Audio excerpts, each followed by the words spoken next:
حضور مغرب کے وقت مسجد نبوی میں تشریف فرما تھے۔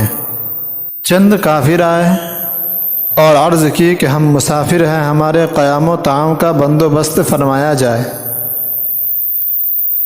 آپ نے صحابہ کرام سے فرمایا، آؤ ہم سب ایک ایک مہمان آپس میں تقسیم کر لیں۔ صحابہ کرام مہمانوں کو لے کر چل دیے۔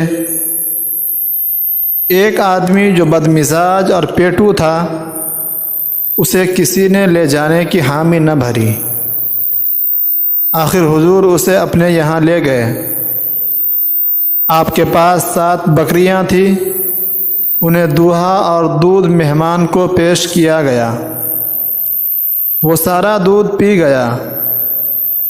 اس کے بعد اس کے سامنے کھانا لایا گیا، وہ اسے بھی چٹ کر گیا۔ آپ نے اسے سونے کے لیے علیحدہ کمرہ دے دیا۔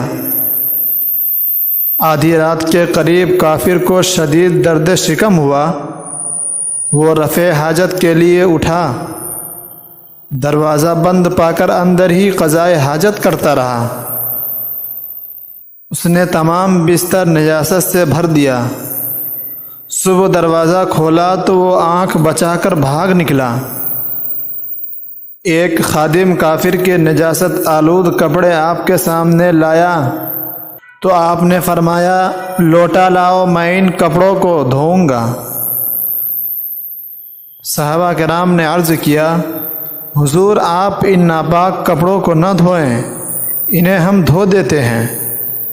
آپ نے فرمایا، کپڑے میں ہی دھوؤں گا۔ اس میں بھی حکمت ہے جو ابھی ظاہر ہوگی۔ کافر اپنی مورتی حجرہ میں بھول گیا تھا۔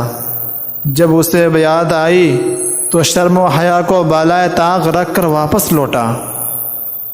جب کمرہ میں آیا تو دیکھا حضور علیہ السلام اس کافر کے نجاست آلود کپڑے کو اپنے دستے مبارک سے دھو رہے ہیں۔